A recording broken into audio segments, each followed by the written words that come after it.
فسبحان الله حين تمسون وحين تصبحون وله الحمد في السماوات والأرض وعشيا وحين تظهرون. الحمد لأهله والصلاة لأهلها. أما بعد فأعوذ بالله من الشيطان الرجيم. بسم الله الرحمن الرحيم. لقد من الله على المؤمنين إذ بعث فيهم رسولا من أنفسهم يتلو عليهم آياته ويزكيهم ويعلمهم الكتاب والحكمة. صدق اللہ العظیم. ناظرین محترم، میں آج آپ حضرات کے سامنے ایک اہم موضوع لے کر حاضر ہوا ہوں اور اس کے حوالے سے میں چند گزارشات آپ کے سامنے پیش کروں گا کہ اسلامی قوانین میں نبی علیہ السلام کی سنت مبارکہ کو قرآن کریم کے بعد دوسرا اہم ماخذ تسلیم کیا گیا ہے، جو صدیوں سے مسلم اور غیر متنازع ہے، لیکن کچھ ایک صدی سے مستشرقین اور اپنے آپ کو نام نہاد مسلم کہنے والے کچھ طبقات، انہوں نے حدیث کا انکار کیا ہے، جن کو منکرین حدیث کہتے ہیں، اور وہ حدیث کی حجیت اور اسناد کے حوالے سے ہمارے نوجوان طبقے کے ذہنوں میں شکوک و شبہات ڈال رہے ہیں۔ میں بالخصوص ان اپنے نوجوانوں کے ذہنوں کے شکوک و شبہات کو دور کرنے کے لیے یہ اہم موضوع کا میں نے انتخاب کیا ہے اور اس کو لے کر حاضر ہوا ہوں۔ سب سے پہلے میں آپ کو بتاتا چلوں کہ سنت کس کو کہتے ہیں۔ علوم حدیث کے ماہرین نے سنت کی یہ تعریف کی ہے کہ نبی علیہ السلام کی قول، فعل اور تقریر کو سنت کہتے ہیں۔ قول فعل تو ظاہر ہے، تقریر کس کو کہتے ہیں؟ تقریر اس کو کہتے ہیں کہ نبی علیہ السلام کے سامنے کوئی کام کیا گیا ہو اور نبی علیہ السلام نے اس پر سکوت فرمایا، بلکہ اس کی توثیق فرمائی۔ نبی علیہ السلام نے اس کام کے کرنے سے منع نہیں فرمایا، تو اس کو تقریر کہتے ہیں۔ میرے بھائیو اور دوستو، میں نے آپ حضرات کے سامنے سورہ آل عمران پارہ نمبر 4 کی آیت نمبر 164 تلاوت کی۔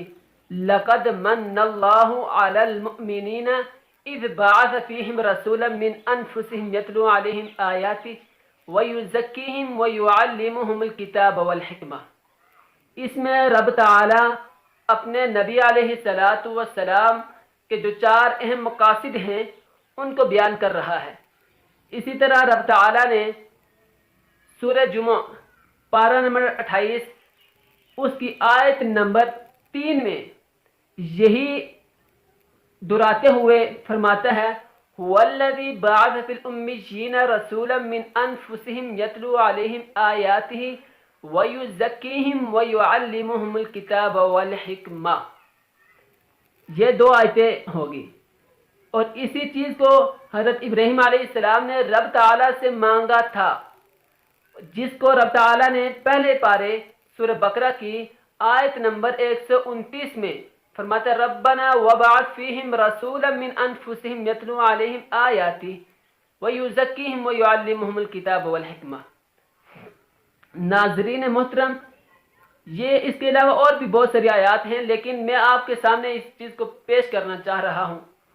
پہلا اعتراض منکرین حدیث یہ کرتے ہیں کہ نبی علیہ السلام کی جو حیثیت تھی وہ رب تعالیٰ کی طرف سے صرف اتنی تھی کہ ڈاکیے کی طرح تھی، استغفر اللہ، کہ ڈاکیے کی طرح کی تھی۔ جیسے کہ ڈاکیے کا کام ہوتا ہے کہ وہ خط کو پہنچا دے، اس کا کام پڑھنا نہیں ہوتا، اس کا کام سمجھانا نہیں ہوتا، اس کا کام آگے رہنمائی کرنا نہیں ہوتا، بلکہ جس کا خط ہے وہ پڑھ لے گا، وہ سمجھ لے گا۔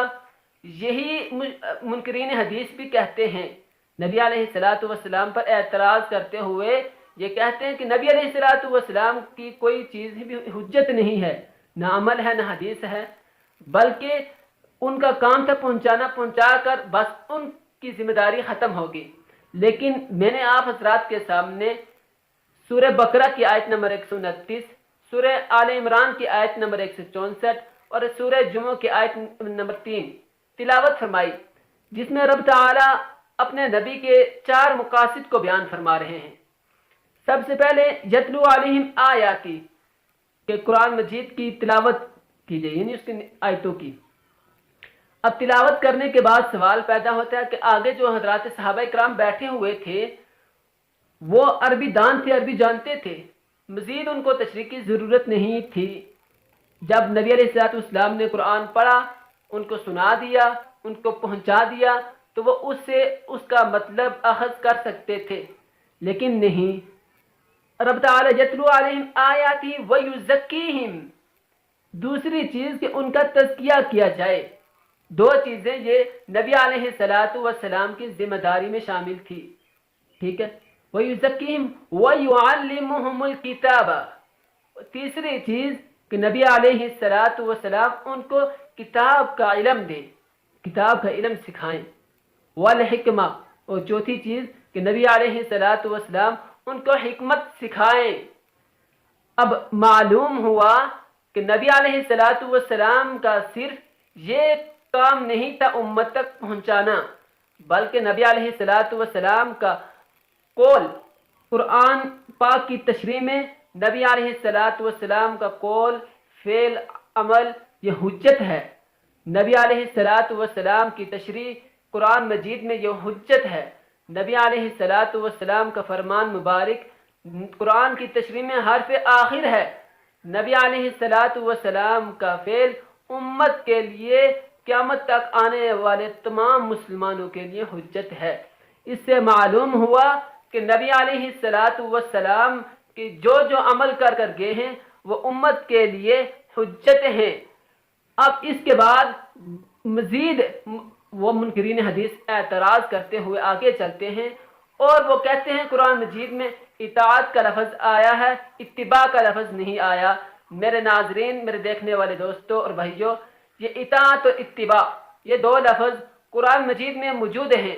ہمیں اپنے مطالعے کو وسیع کرنا چاہیے، اور ایسے جو لوگ ہیں جو آ کر ہمیں نعوذ باللہ ہماری قرآنی تعلیمات، ہماری حدیث مبارکہ کے بارے میں شک و شبہات ڈال کر ہمارے ایمانوں پر ڈاکہ ڈالنے کی کوشش کر رہے ہیں، ہمیں چاہیے کہ ہم اپنے مطالعے میں وثوق پیدا کر کے ان کا منہ توڑ جواب دیا جائے۔